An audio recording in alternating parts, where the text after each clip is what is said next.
So here's an update on the gardening system I set up, the planting system. It continues to evolve.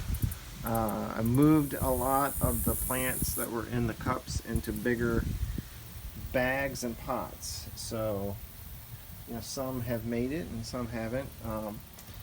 One of the things I'm testing is, these planting bags are kind of expensive, 10 bucks or so.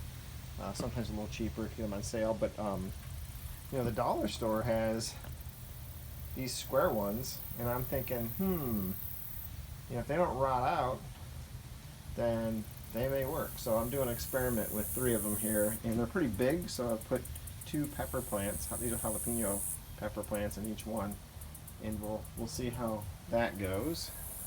So, and then I do have lost some plants, and I think the culprit is a big fat grasshopper keeps coming through here and chewing. So I've lost about 10 of these or so, but I'm still gonna have plenty, I think, to take indoors. So as long as things keep going well.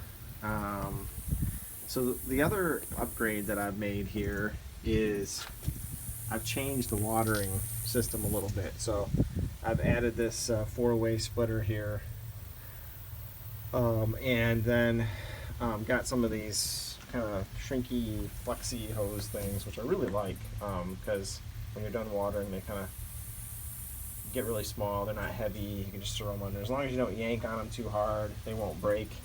And right now it's fall, and $40 hose, 75 foot is now clearance for like 12 bucks. So I was able to grab a couple of those.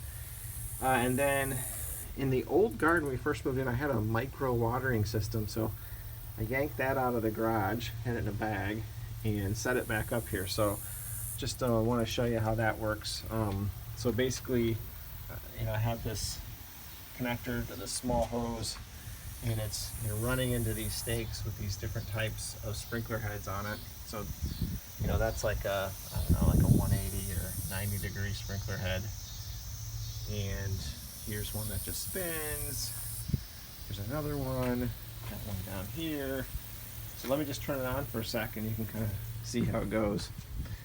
So pretty simple. Just turn it on and stand back.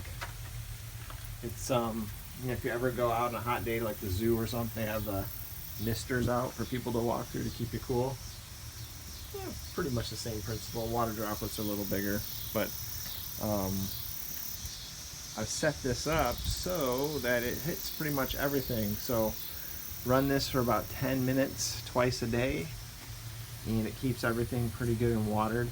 I noticed some spots getting little bits of, mold, and you can see it in the pots down there, so I gotta be careful not to get them too wet. But just a little automation here to make things a little easier. And I'm going on a trip for work, so give some instruction to the kids and mom about how to do this, and hopefully I won't come back home to a bunch of dried out dead plants. So there you go. I'm gonna shut this off. The thing I like about the splitter is it's just rock solid. So a good solid hose coming in, I can just leave that on, and the valves close real tight. There's no leaking, and it works. So there you go.